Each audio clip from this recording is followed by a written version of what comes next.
The Traveling Musicians. An honest farmer had once a donkey that had been a faithful servant to him a great many years, but was now growing old and every day more and more unfit for work. His master therefore was tired of keeping him and began to think of putting an end to him. But the donkey, who saw that some mischief was in the wind, took himself slyly off and began his journey towards the great city. For there, thought he, I may turn musician. After he had traveled a little way, he spied a dog lying by the roadside, and panting as if he were tired. "What makes you pant so, my friend?" said the donkey. "Alas," said the donkey, "my master was going to knock me on the head, because I am old and weak, and can no longer make myself useful to him in hunting. So I ran away. But what can I do to earn my livelihood?" "Hark ye," said the donkey, "I am going to the great city to turn musician. Suppose you go with me, and try what you can to do in the same way." The dog said he was willing, and they jogged on together. They had not gone far before they saw a cat sitting in the middle of the road, and making a most rueful face. "Pray, my good lady," said the donkey, "what's the matter with you? You look quite out of spirits." "Ah me," said the cat, "how can one be in good spirits when one's life is in danger? Because I am beginning to grow old, and had rather lie at my ease by the fire than run about the house after the mice.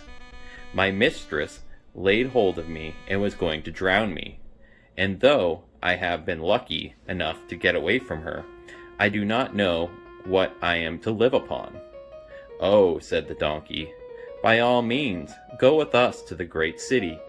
You are a good night singer, and may make your fortune as a musician." The cat was pleased with the thought and joined the party. Soon afterwards, as they were passing by a farmyard, they saw a cock perched upon a gate, and screaming out with all his might and main. "Bravo," said the donkey, "upon my word you make a famous noise. Pray, what is this all about?"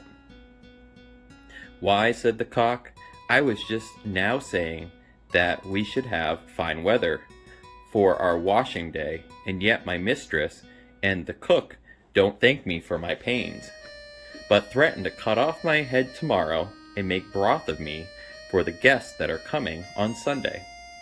"Heaven forbid," said the donkey. "Come with us, Master Chevalier. It will be better, at any rate, than staying here to have your head cut off. Besides, who knows, if we care to sing in tune, we may get up to some kind of concert. So come along with us." "With all my heart," said the cock. So they all went on joyfully together. They could not, however, reach the great city the first day, so when night came, they went into a wood to sleep.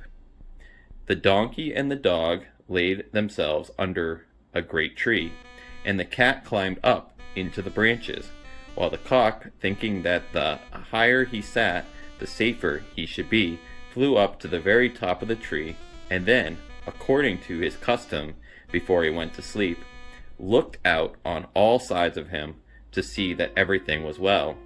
In doing this, he saw afar off something bright and shiny, and calling to his companions, said, "There must be a house no great way off, for I see a light." "If that be the case," said the donkey, "we had better change our quarters, for our lodging is not the best in the world. Besides," added the dog, "I should not be the worst for a bone or two, or a bit of meat." So they walked off together towards the spot where the cock had seen the light, and as they drew near, it became larger and brighter, till they at last came close to a house in which a gang of robbers lived.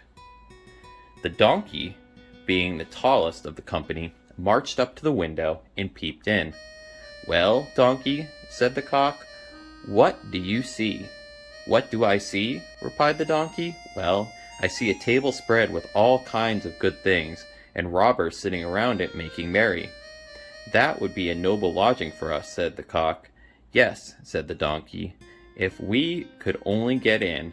So they consulted together how they should contrive to get the robbers out, and at last they hit upon a plan. The donkey placed himself upright on his hind legs, with his forefeet resting against the window. The dog got upon his back, and the cat scrambled up to the dog's shoulders, and the cock flew up and sat upon the cat's head. When all was ready, a signal was given, and they began their music.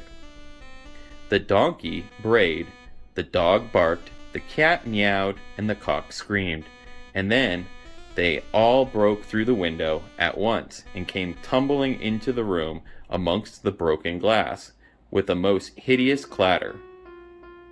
The robbers, who had not been frightened by the opening concert, had now no doubt had some frightful hobgoblin had broken in upon them, and scampered away as fast as they could.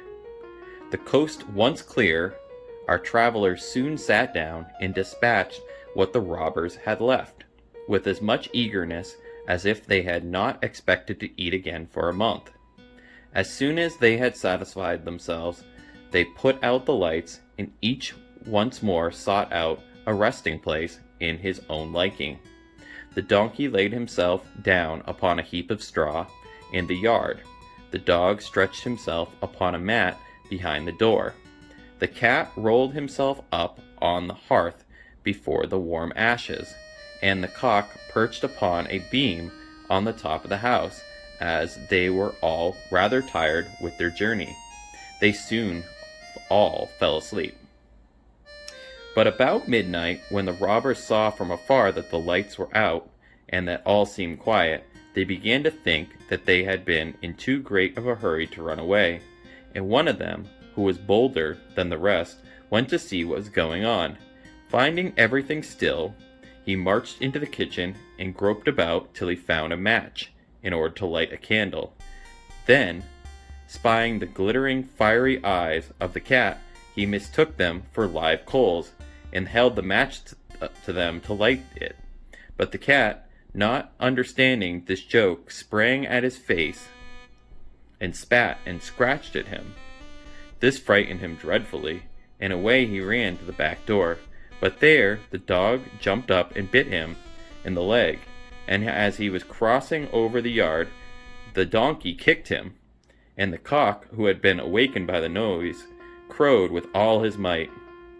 At this the robber ran back as fast as he could to his comrades, and told the captain how a horrid witch had got into the house, and had spat at him and scratched his face with her long bony fingers, how a man with a knife in his hand had hidden himself behind the door and stabbed him in the leg, how a black monster stood in the yard and struck him with a club, and how the devil had sat upon the top of the house and cried out, "Throw the rascal up here." After this, the robber never dared to go back to the house, but the musicians were so pleased with their quarters that they took up their abode there, and there they are, I dare say, at this very day.